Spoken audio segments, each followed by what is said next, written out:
Spreading the Lie. Swami Vivekananda, until then unknown in the West, came to the 1893 First World Parliament of Religions, became its darling, and as a result opened the West to yoga. Speaking from that parliament, here is the message that he brought to the Western world. Unmistakably an echo of the serpent's promise of godhood to Eve, it was so obviously a lie that only blind pride could have accepted it. But millions have, and their number grows. Quote, "Each soul is potentially divine. The goal is to manifest this divine within. Ye are holy and perfect beings. Ye divinities on earth. Sinners? It is a sin to call a man so, a standing libel on human nature. Come up, O lions, and shake off the delusion that you are sheep. Ye are not bodies. Matter is your servant. Lay yourselves open to these thoughts, and not to weakening and paralyzing ones." End quote. It is absurd that gods with omnipotent power don't know who they are or what power they possess. Therefore, self-realization and the means by which it is allegedly attained are equally absurd. We are lions, suffering from the delusion that we are sheep? Anyone who buys that fantasy is willingly embracing a lie because they don't want to accept the humble truth. And what a contradiction of Christ's teaching that He is the Good Shepherd and we are His sheep, John 10. Vivekananda was a man with a body of flesh that eventually succumbed to death. He died as any man, and his body has turned to dust in the grave. Unable to demonstrate the lie he taught, he nevertheless succeeded in convincing multitudes to embrace that delusion. It is clear that Hinduism was designed by the God of this world, the archenemy of God and man, to undermine the truth of the Bible and to prevent mankind from knowing Christ.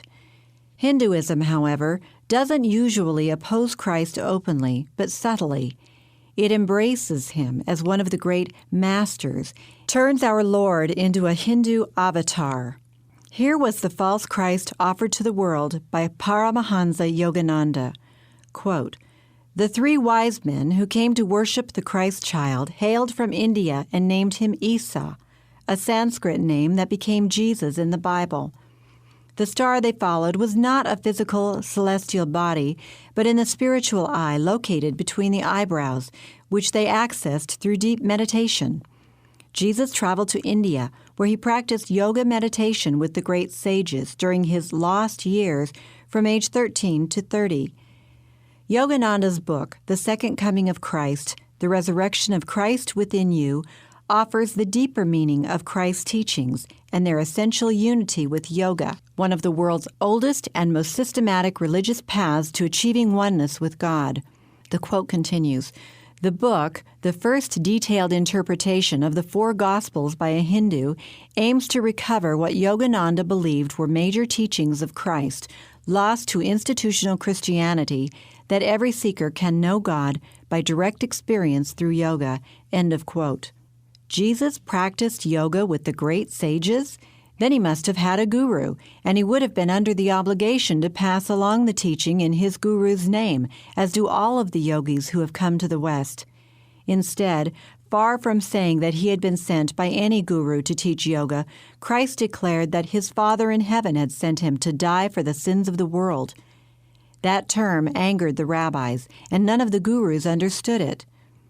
Once again, we have the open admission of yoga's religious nature and its real purpose, in contrast to the false image it has been able to maintain deceitfully in the West.